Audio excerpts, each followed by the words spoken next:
Olá mais uma vez, seja bem-vindo a mais um estudo na carta do apóstolo Paulo aos Romanos. Hoje nós iniciamos o capítulo 6. E só para colocar tudo em contexto, Paulo inicia a sua carta com os primeiros 15 versículos do primeiro capítulo, se apresentando as suas intenções, apresentando a ideia da sua viagem a Roma e da sua carta para os cristãos em Roma.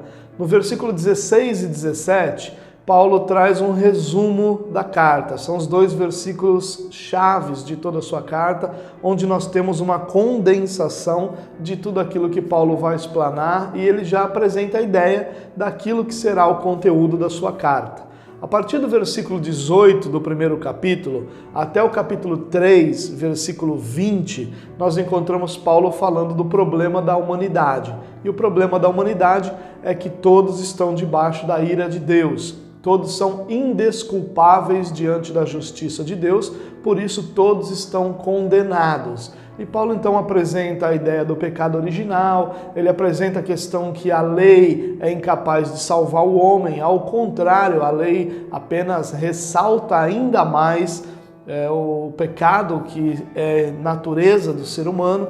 E então no capítulo 3, versículo 21, ele traz a solução para esse problema. E a solução é Jesus Cristo, através da justificação pela fé. E ele do capítulo 3, versículo 21 até o final do 5º capítulo, ele apresenta então a ideia da justificação pela fé, colocando Jesus Cristo como o único capaz de trazer salvação e a fé como o único meio para que a gente alcance essa graça de Deus, que não é de forma alguma mérito nosso ou realização nossa, mas é uma obra plena e exclusiva de Deus.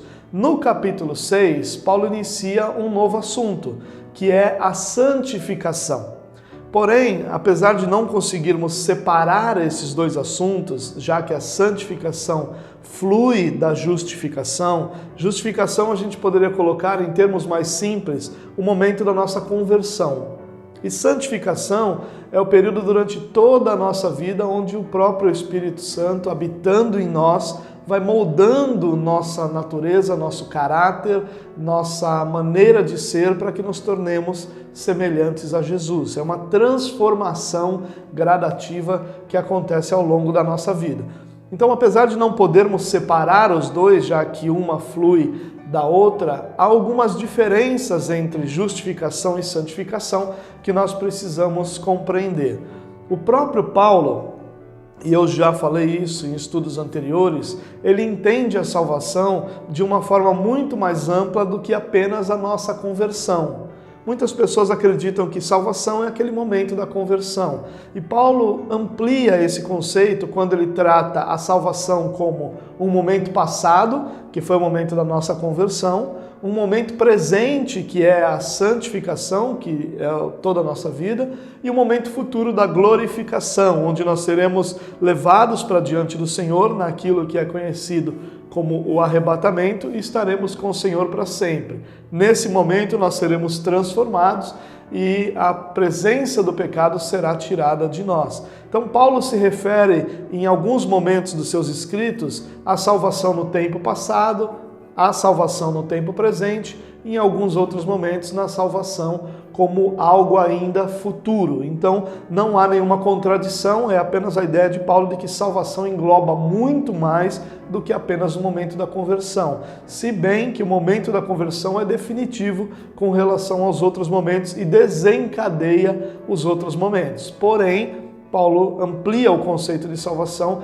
para toda a nossa existência. Bom, voltando à diferença entre santificação e justificação, nós poderemos dizer o seguinte: justificação é quando Deus nos declara justos, enquanto santificação é quando Deus nos torna justos, molda-nos de forma a nos tornarmos justos. Justificação é instantânea, enquanto que santificação é desenvolvida ao longo de toda a nossa vida. Na justificação, você é, enquanto que na santificação, você age, você realiza, você responde. A justificação é aquilo que você é, A santificação é a resposta daquilo que você é. E por fim, diferenciando a justificação da santificação, nós poderíamos dizer a justificação aponta para nossa união com Cristo, enquanto que a santificação destaca a nossa comunhão com Cristo. Então essas são algumas diferenças só para que a gente entenda por que Paulo às vezes se refere à salvação num tempo passado e às vezes como se a salvação estivesse sendo desenvolvida. É porque em alguns momentos ele tem em mente a justificação, em outros momentos a santificação, mas todos esses momentos tratam do tema salvação na mente de Paulo. Para resumir a ideia, o Catecismo Maior de Westminster diz o seguinte: na justificação, Deus imputa a justiça de Cristo, e na santificação, o seu Espírito infunde a graça e dá forças para exercê-la. Na justificação, o pecado é perdoado, na santificação, ele é subjugado. Ou seja, a justificação nos traz o perdão e a santificação nos traz a força para vencer o pecado. E essa é a ideia que nós entendemos, então, através dos escritos de Paulo, de justificação e santificação.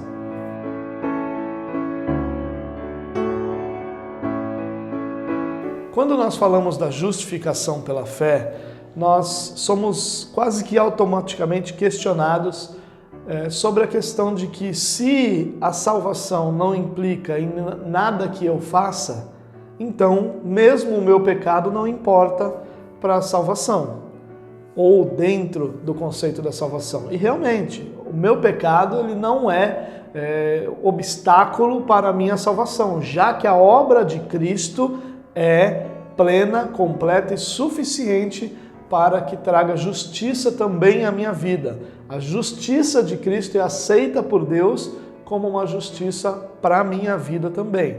E aí vem a pergunta natural. Então quer dizer que aquele que é salvo pode fazer o que quiser? Eu não conseguiria te dizer quantas vezes eu já escutei essa pergunta. Ela é constante. Todas as vezes que eu digo que a salvação é algo de Deus e não algo que o homem tem participação ativa, a pergunta é, então não importa o que eu faço. Então não importa se eu estou obedecendo ou não, se eu estou me submetendo ou não. E esse entendimento é um entendimento que mostra que alguém não compreendeu a graça de Deus. Porque compreender a graça apenas como algo que transforma a minha condição de morto para vivo, sem que essa transformação implique em transformação de realidade na minha vida, é não entender a graça de Deus. Ele não é um interruptor que eu ligo e simplesmente ele está ligado. Não, há um efeito.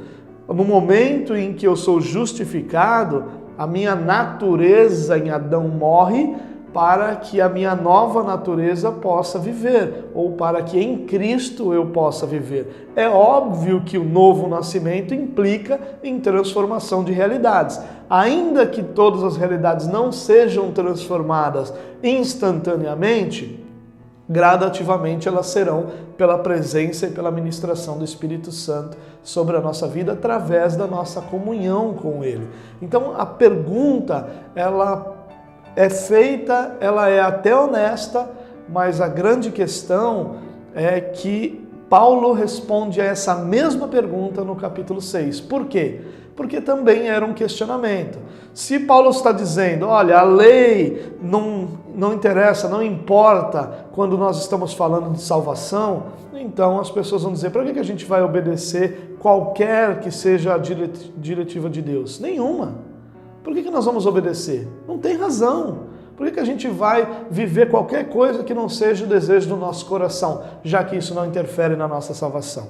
E é sobre isso que Paulo inicia o capítulo 6 da sua carta aos Romanos. Que diremos então? Continuaremos pecando para que a graça aumente? Que diremos então sobre o quê? Sobre o final do capítulo 5, onde ele diz que onde abundou o pecado, superabundou a graça.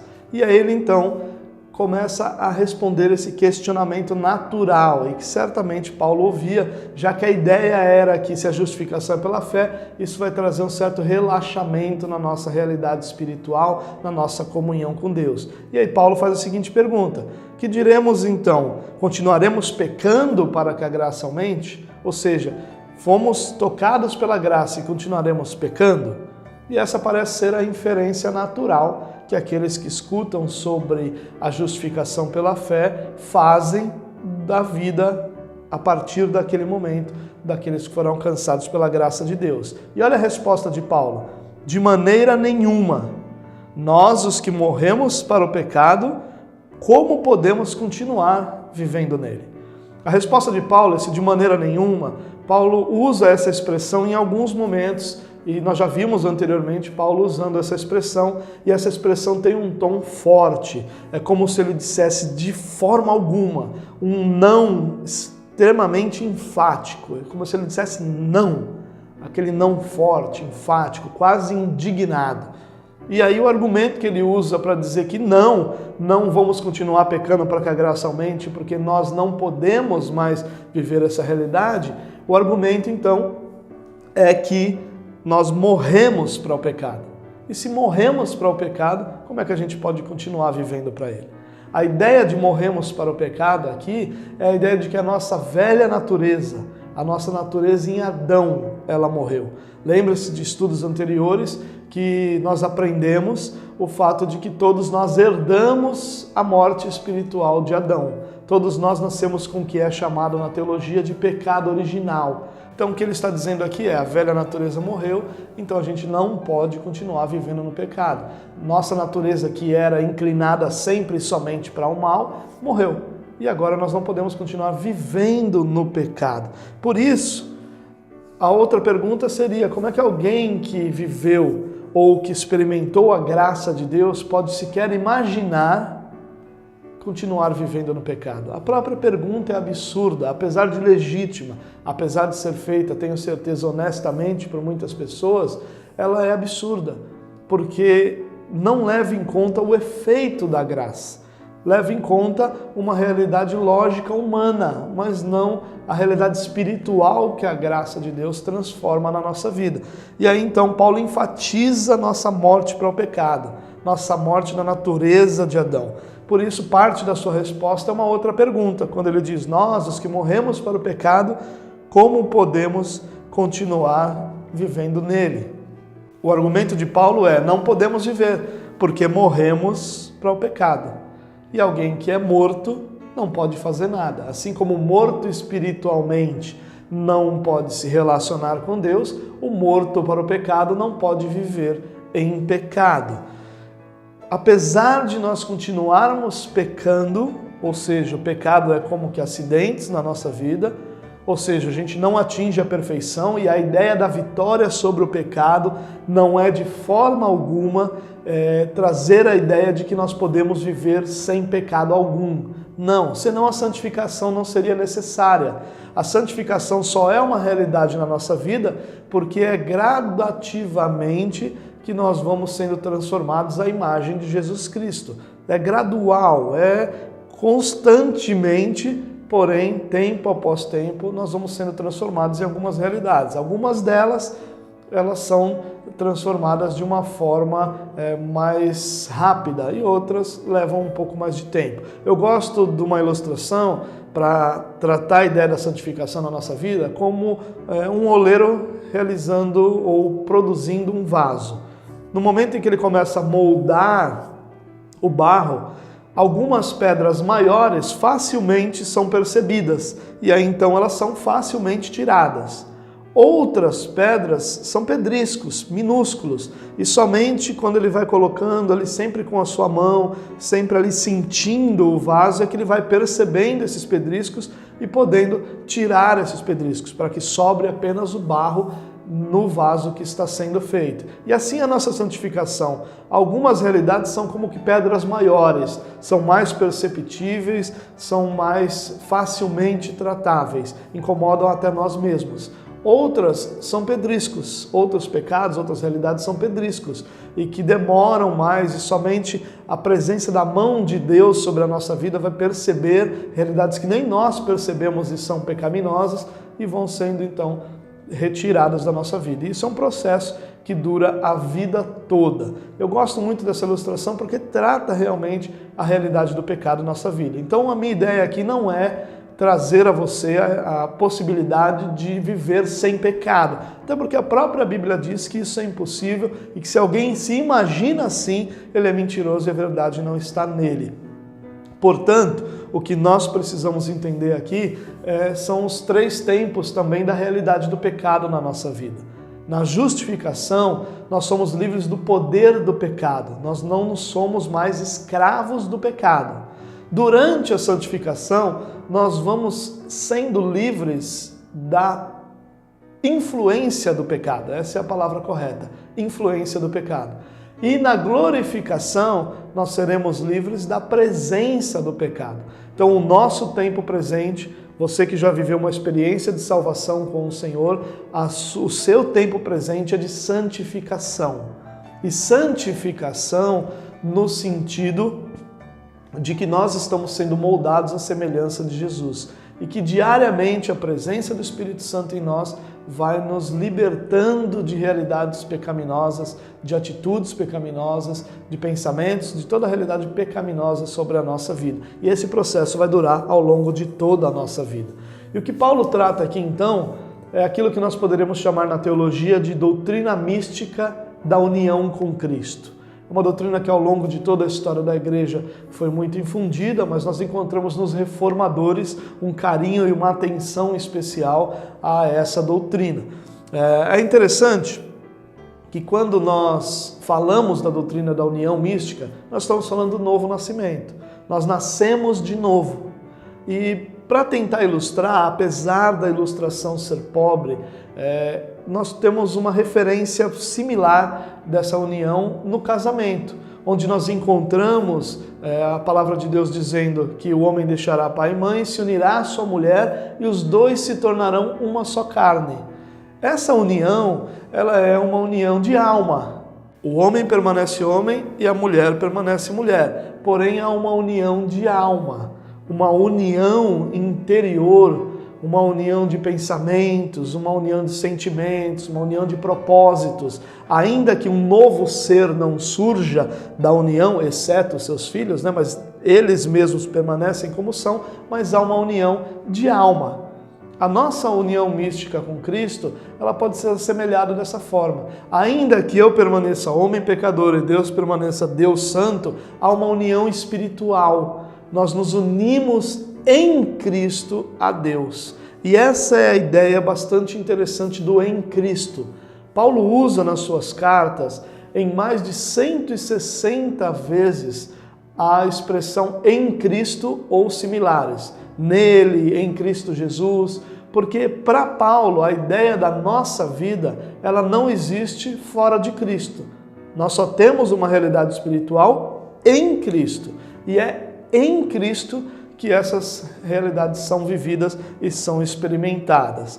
Deus nos uniu a Cristo na cruz. Assim como nós não estávamos com Adão ou juntos com Adão no seu pecado, mas essa realidade nos afeta, nós não estávamos com Cristo na cruz, mas essa realidade nos afeta. Então é como se todos nós estivéssemos em Adão durante seu pecado. Toda a humanidade estava lá e toda a humanidade caiu. E nós e todos os eleitos estavam na cruz com Cristo.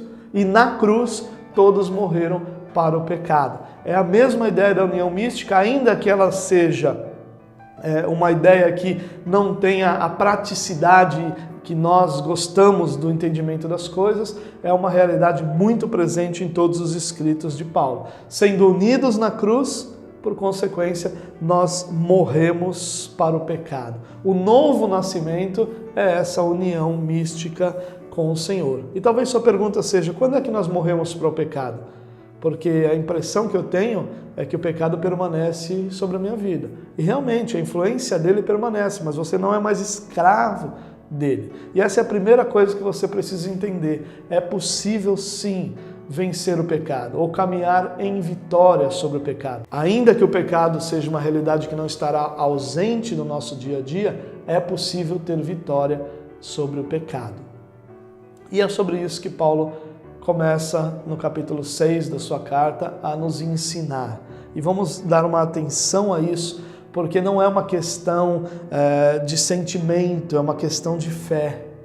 Não é uma questão de experiência, é uma questão de conhecimento. Quando nós morremos para o pecado? Nós morremos para o pecado quando nós nascemos de novo. Esse novo nascimento é o decreto da morte do pecado sobre a nossa vida. O pastor Augusto Nicodemos, ele usa uma ilustração que eu gosto muito. Ele conta sobre uma viagem que ele fez na África, 5.000 quilômetros. E o que ele teve de percalço nessa viagem foi um pneu furado. E ele chega a dizer o seguinte: o que é um pneu furado em 5.000 quilômetros de estrada? E aí ele usa isso como uma metáfora para a nossa vida cristã. Durante a nossa caminhada, é inevitável que nós tenhamos pneus furados.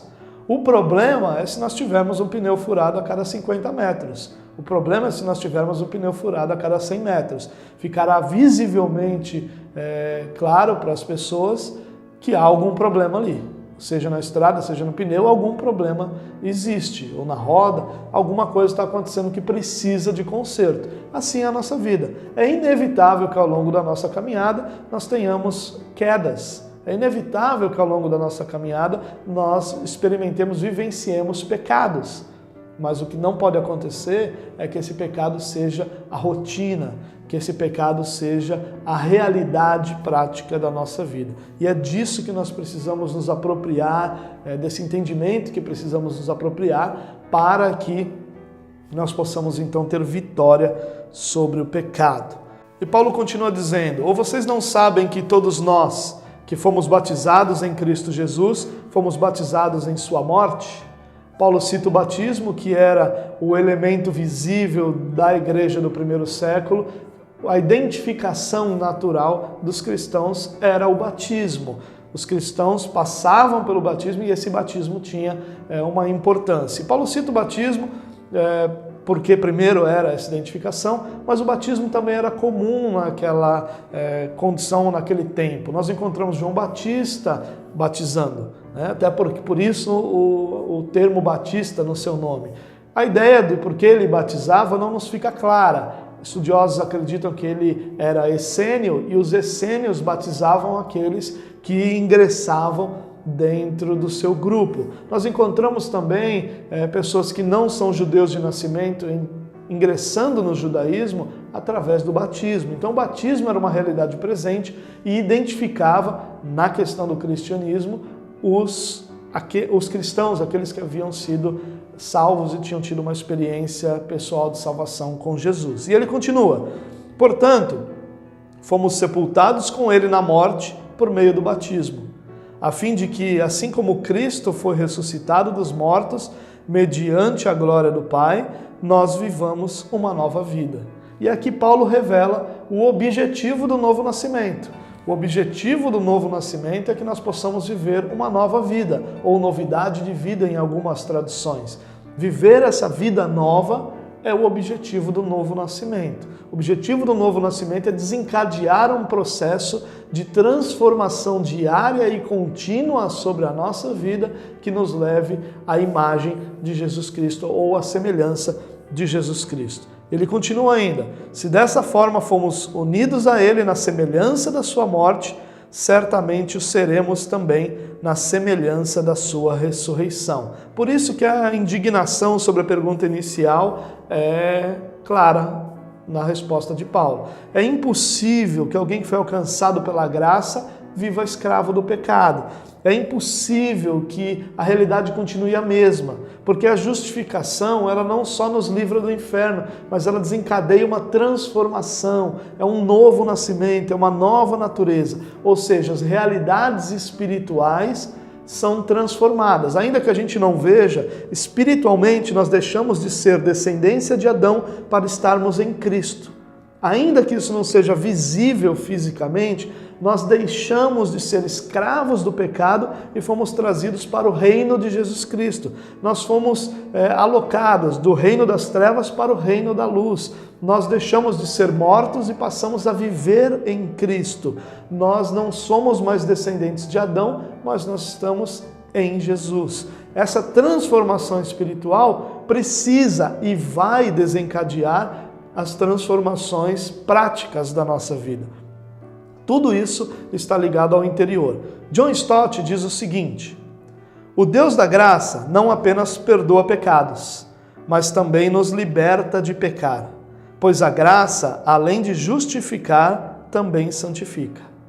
Resumindo a ideia, a graça de Deus que traz justificação sobre a nossa vida é a mesma que traz santificação sobre nós. A base da santificação é a mesma base da justificação, ou seja, a graça que provém de Deus. E entender isso é metade do caminho para vencer o pecado. É metade do caminho para caminhar em vitória sobre o pecado. Por quê? A ideia da religião é nos apresentar uma lista de tarefas para que, ao executar essas tarefas, nossa consciência seja acalmada de forma que nós possamos sentir paz com Deus. Mas Paulo diz que isso não é verdade. Nós não temos uma lista de tarefas para fazer e por mais que a gente execute qualquer lista de tarefas, a paz com Deus não é um sentimento. A paz com Deus é uma realidade de Deus para conosco, não da nossa parte para com Deus. Em outras palavras, por mais que eu faça alguma coisa, por mais que as minhas atitudes possam parecer positivas, é a realidade interior que define de verdade a minha vida. Vou dar alguns exemplos. Pense, por exemplo, numa pessoa que tem pavio curto e essa pessoa decide, porque pessoas ao seu redor estão dizendo você tem sido mal educada com pessoas, você precisa mudar. E ela diz o seguinte: eu vou mudar, eu não vou ser mais pavio curto, eu vou ter mais paciência. E ela então decide isso na sua mente, no seu coração e continua se relacionando com as pessoas, vai vivendo a sua vida. E aí ela encontra uma daquelas pessoas que costumeiramente a tirava do sério. E aí ela, por um momento, ela tem paciência, por outro momento ela tem paciência, mas aquilo não vai durar. Vai chegar uma hora que a sua verdadeira natureza vai aflorar. Ou seja, a gente só pode viver plenamente aquilo que a gente é. Qualquer realidade que a gente viva, que não seja fruto do que a gente é, ela não dura. Por isso que pessoas falsas são mais cedo ou mais tarde identificadas.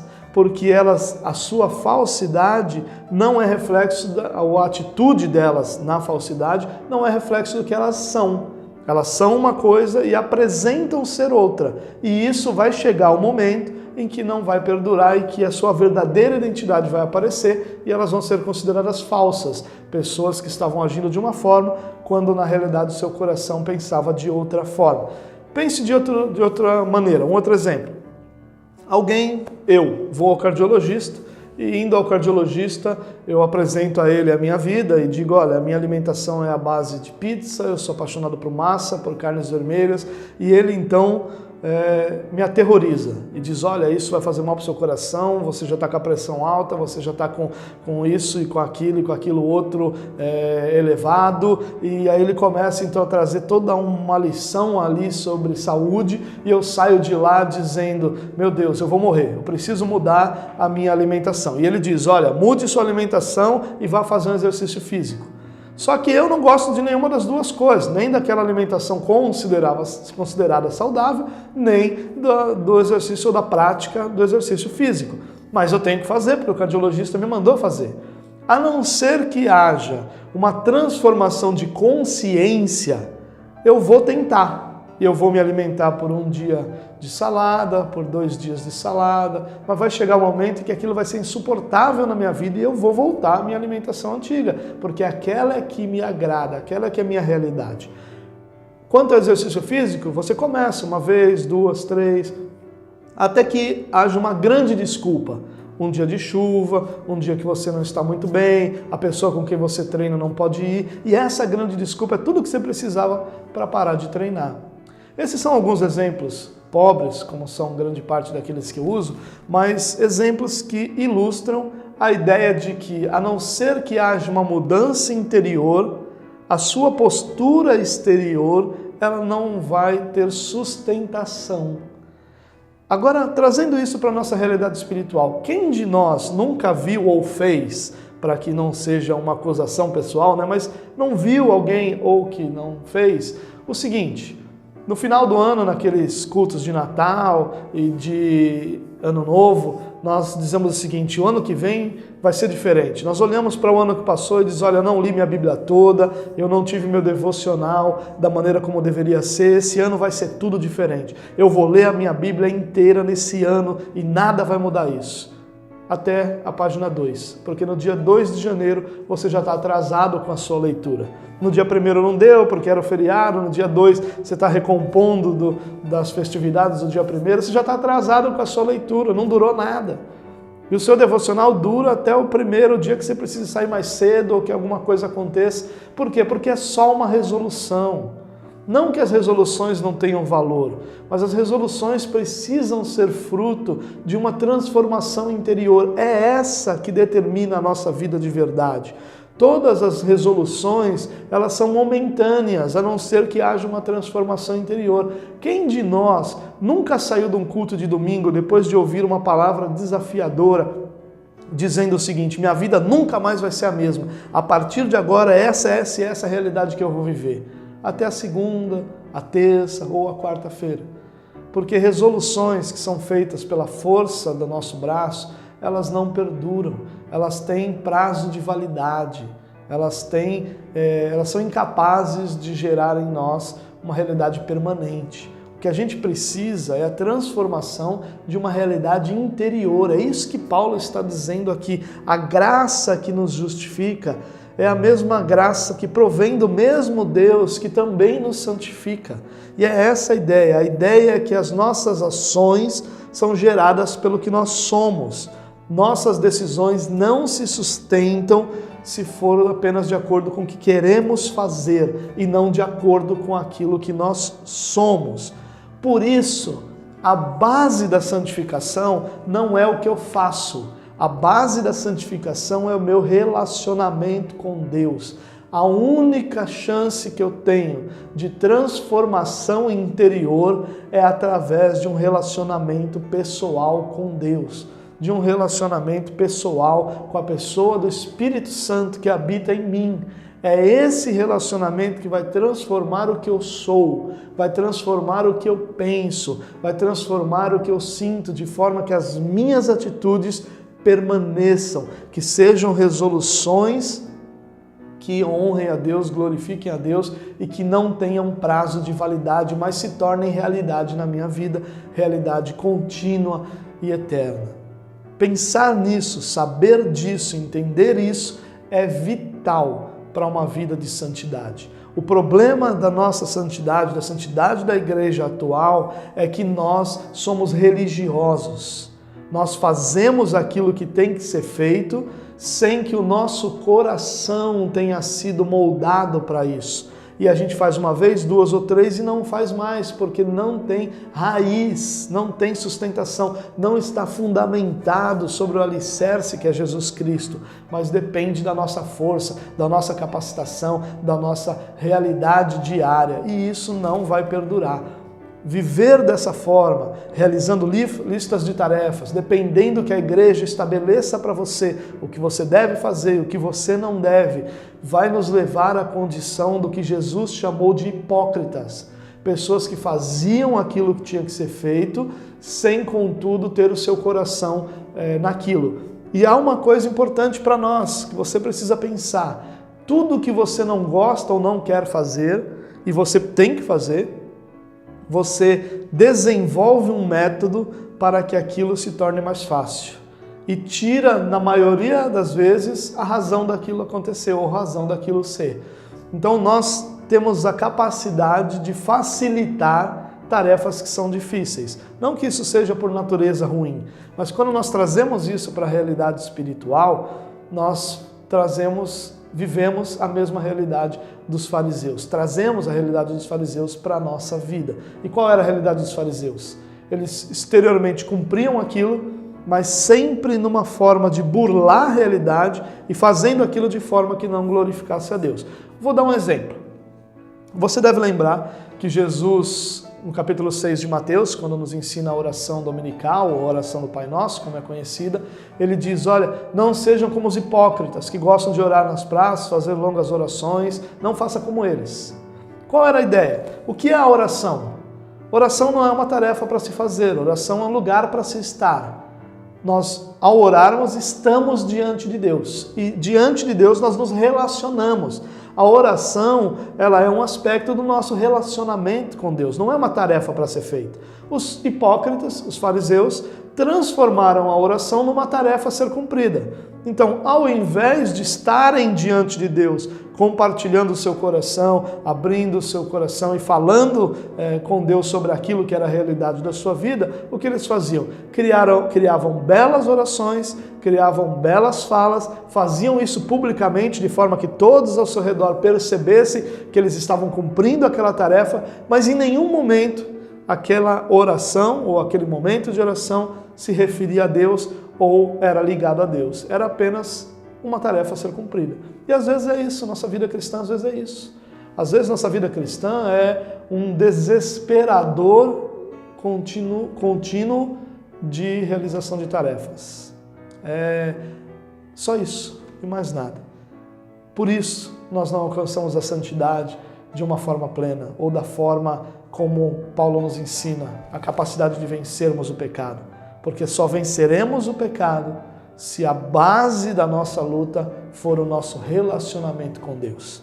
Por isso Paulo apresenta 3 atitudes práticas que nós podemos ter para vencer o pecado. Só que quando eu falo práticas, não se engane porque não é uma receita. Não é faça isso, isso e isso. São posturas que nós precisamos ter. São realidades que nós precisamos experimentar na nossa vida para podermos vencer o pecado. Eu quero compartilhar com você um pouquinho sobre elas agora.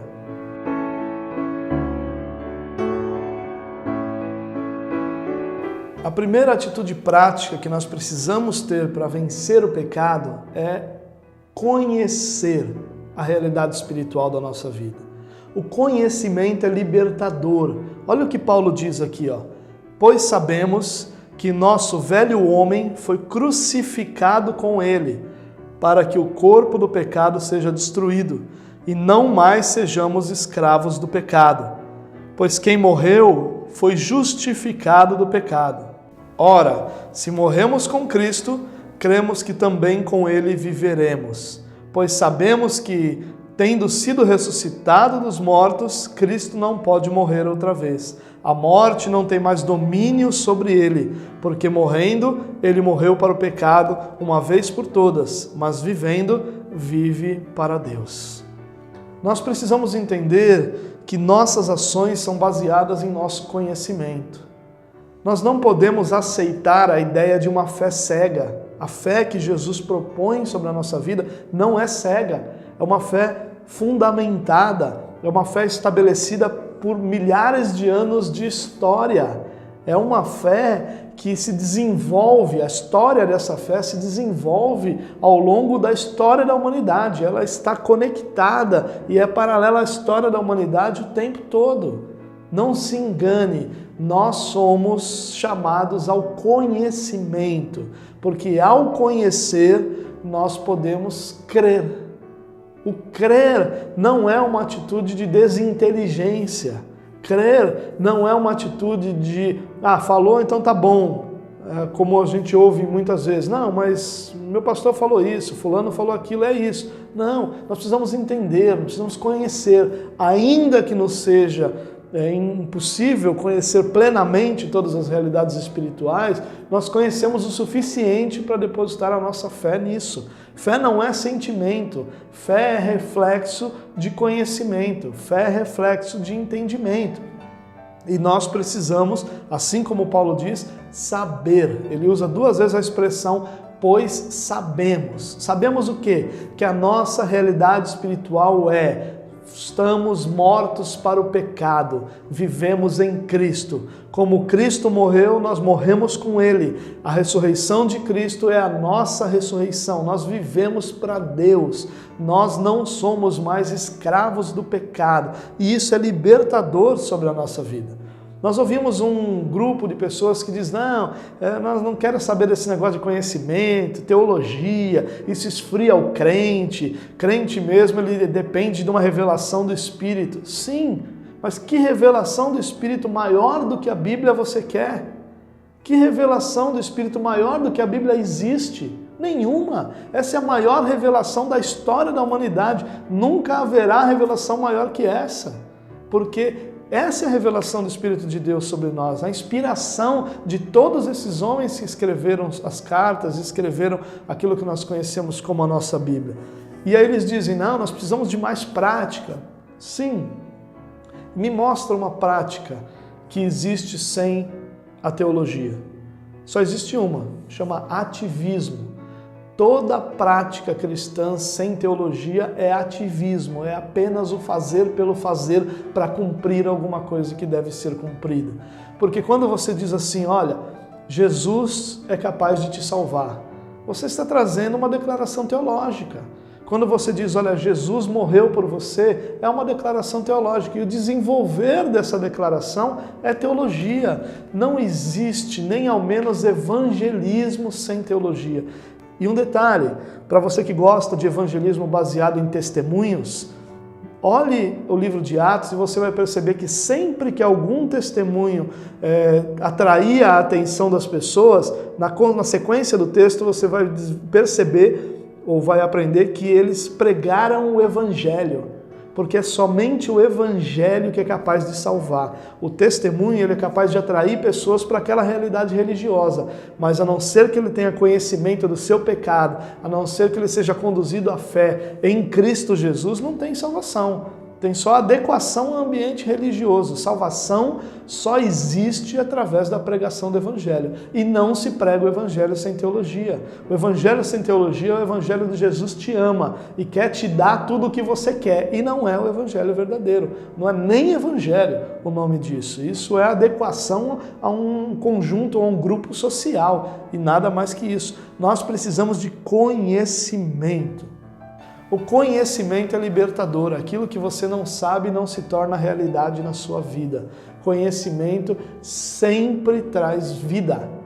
E conhecer a nossa realidade espiritual nos dá a capacidade de caminhar em direção à vitória para o pecado. Conhecer a Deus é aquilo que você pode ter ouvido falar de se apossar ou tomar posse de alguma coisa. É isso, tome posse da sua realidade espiritual. Qual é a sua realidade espiritual? Você morreu para o pecado e vive para Deus.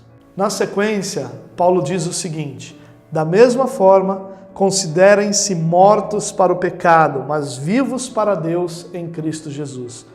Considerem-se.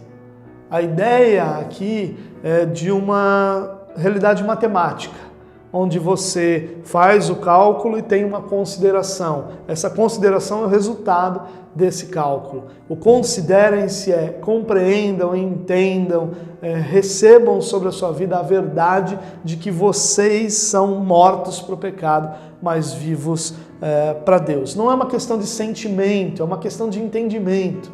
Nós devemos nos considerar, saber que nós estamos vivos para Deus e somos mortos para o pecado. Nós não temos mais que obedecer ou nos submeter ao pecado, porque agora nós vivemos para Deus. É interessante a história de Agostinho.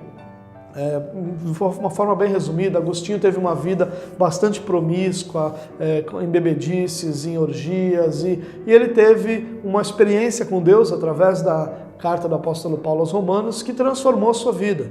A graça de Deus o inundou, ele recebeu a salvação de Deus, e conta a história que algum tempo depois, ele estando em Roma, uma das amantes que ele tinha o reconheceu. e começou a chamá-la, Agostinho, Agostinho, e Agostinho continuou caminhando e continuou chamando, até que ela chegando perto dele diz, Agostinho, sou eu. E Agostinho então vira para essa mulher e diz, mas não sou eu. E essa história é bastante interessante, porque o que Agostinho fez foi considerar-se morto para o pecado. É como se ele dissesse para ela, olha, você é quem você era, mas eu não sou mais quem eu era. Eu sou outra pessoa, sou nova criatura. É assim que eu me considero, alguém que morreu para o pecado, que não tem mais nenhuma ligação com o pecado, mas que vive para Deus. É essa postura de considerar-se vivo para Deus que nós precisamos na nossa vida. Por fim, Paulo diz, portanto, não permitam que o pecado continue dominando seus corpos mortais, fazendo que vocês obedeçam aos seus desejos. Não ofereçam membros do seu corpo ao pecado como instrumentos de injustiça. Antes, ofereçam-se a Deus como quem voltou da morte para a vida, e ofereçam os membros de seus corpos a Ele como instrumentos de justiça. Agora sim, Paulo fala de algo um pouco mais prático, apesar de não tão palpável. Ele diz, olha, agora que você tem conhecimento e você se considera, se ofereça. Ofereça a sua vida a Deus. Coloque-se diante de Deus. E o oferecer-se a Deus está ligado à comunhão, está ligado a relacionamento, está ligado a estar diante de Deus dizendo, Senhor, eu estou aqui para fazer a sua vontade. Revela a mim e me capacita a cumprir aquilo que o Senhor me revelar. Essa é a ideia. Me dá graça para que eu perceba a tua vontade e força para que eu a cumpra. Isso é oferecer-se. Antigamente, segundo Paulo, nós nos oferecíamos ao pecado. Estávamos disponíveis para satisfazer o desejo da nossa carne e, portanto, pecar. Hoje nós precisamos estar disponíveis para satisfazer a vontade de Deus. Isso é oferecer-se. Não dê mais ouvido ao seu antigo Senhor. Ouça o Senhor sobre a sua vida, Jesus Cristo. Não dê mais ouvidos à realidade que você um dia teve. Não mais considere essa realidade algo importante ou presente na sua vida. Mas antes disso, se coloque diante de Deus. Esteja disponível para a vontade de Deus. Faça aquilo que é a vontade de Deus sobre a sua vida. Ou melhor ainda, busque a compreensão para que você possa fazer a vontade de Deus sobre a sua vida.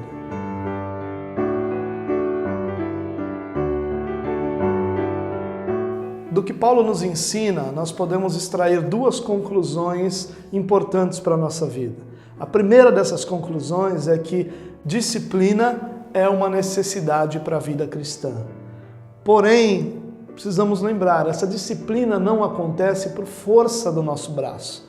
Ainda que talvez você imagine que qualquer mudança de hábito que você tenha sido fruto de apenas uma força de vontade, como a gente ouve muito, tenha força de vontade, se esforce, e a gente não vê a humanidade melhorar com isso, ao contrário, a gente vê a humanidade piorando e piorando muito com relação a isso.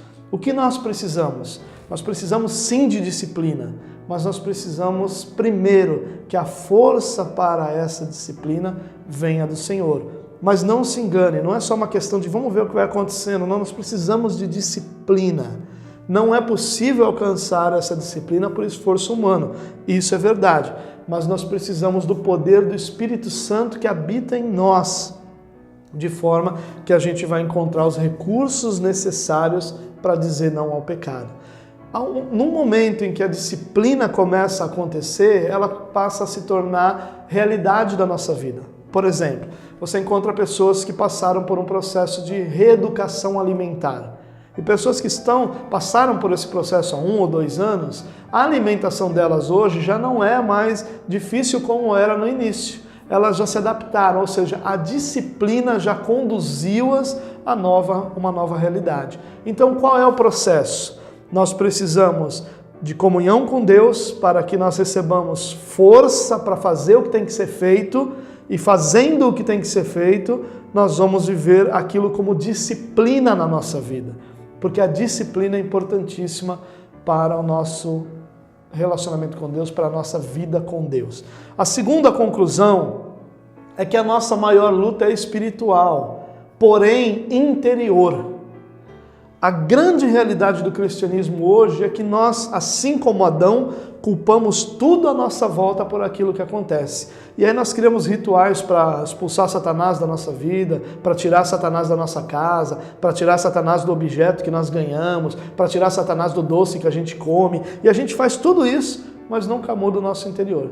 E a gente continua vivendo as mesmas realidades pecaminosas que vivíamos antes. Não se engane. Até mesmo uma oração pode ser pecaminosa.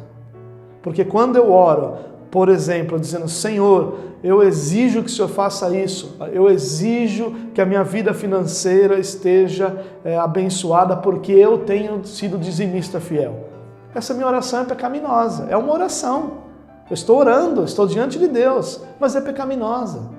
Tudo pode ser pecaminoso se não vier de um coração que deseja glorificar a Deus. Não é pode, tudo é pecaminoso se não vier de um coração que quer glorificar a Deus. Às vezes eu faço alguma coisa porque eu tenho que fazer. Eu tenho que ir no culto essa noite, estou cansado, não queria ir, mas eu vou no culto. Por quê? Porque se eu não for no culto, quem sabe Jesus volta e eu fique, né? É triste que essa seja uma realidade que a gente ouve. Eu não estou ali por causa de Jesus. Eu não estou glorificando Deus em coisa nenhuma. Eu estou pecando estando no culto. Porque eu só estou ali por minha causa e não por causa de Cristo. Então pense nisso, irmãos. Nossa maior luta é interior. Nós nunca vamos vencer o pecado se o nosso interior, nosso espírito, nosso coração, nossa mente não forem transformados. E a única forma da nossa mente, do nosso coração e do nosso espírito ser transformado é nos relacionando com Deus. E se relacionar com Deus não é só orar. Orar é estar com Deus e isso é extremamente importante na nossa vida. Mas nosso relacionamento também inclui a comunhão com os nossos irmãos, onde Deus molda realidades da nossa vida, e também inclui nosso relacionamento com a sua palavra, onde nós a estudamos, onde nós buscamos entendimento. Todas essas realidades tratam da comunhão com Deus, do relacionamento com Deus. E nós precisamos disso para que o nosso interior mude, porque assim que o nosso interior mudar, nós vamos então poder experimentar realidades novas na nossa vida. Eu quero terminar com um exemplo de um amigo que eu conheço. Ele estava muito acima do peso e procurou um médico para fazer a cirurgia de redução do estômago. E aí o médico disse para ele que não iria operá-lo, porque ele tinha espírito de gordo. E por mais que isso pareça engraçado, é uma realidade não só dele, viu? De muitos de nós. O médico disse para ele o seguinte, esse espírito não tem nada a ver com o espírito demoníaco, por favor, não confunda. Disse que a ideia, ele gostava daquilo. O que o médico disse para ele? Você gosta de comer. Comer é um prazer para você. Comer para você é um evento. Comer para você é uma expectativa. Se eu fizer essa cirurgia, ou você vai entrar num problema psicológico por não poder comer, ou você vai comer e vai ter complicações por causa da cirurgia. Primeiro, você precisa se desapegar dessa realidade da alimentação ser um evento para você, para que então você possa passar por uma reeducação alimentar. E aí então trabalhou com ele para que essa reeducação alimentar acontecesse antes da cirurgia, para depois então ele estar apto para isso. É a mesma coisa. Primeiro o nosso entendimento, nosso coração precisa mudar. Nós precisamos nos libertar do espírito do pecado, do espírito de que entende que o pecado é o que é, e minha vida é assim, e eu sou assim, e vou continuar vivendo assim. E isso não é uma realidade para nós, porque nós já morremos para o pecado, nós já vivemos para Deus e nós podemos vencer o pecado. Portanto, antes de se preocupar com qualquer batalha espiritual, ficar dando nome para demônio, identificando ali, identificando a potestade daqui, a coisa de lá, antes de tudo isso, identifique as realidades interiores, busque a Deus para que seu interior mude, porque assim nós poderemos viver realidades exteriores diferentes daquela que nós vivemos hoje. Paulo encerra esse trecho dizendo o seguinte: pois o pecado não os dominará, porque vocês não estão debaixo da lei, mas debaixo da graça. Seja esse o nosso mantra, seja esse o nosso versículo motivador de cada dia. Pois o pecado não os dominará, porque nós não estamos debaixo da lei, e transferindo para a nossa realidade, não estamos debaixo de religiosidade, mas debaixo da graça de Deus. essa graça que nos conduziu à salvação e que nos conduz diariamente à santidade. Um grande abraço, que Deus te abençoe e até a próxima.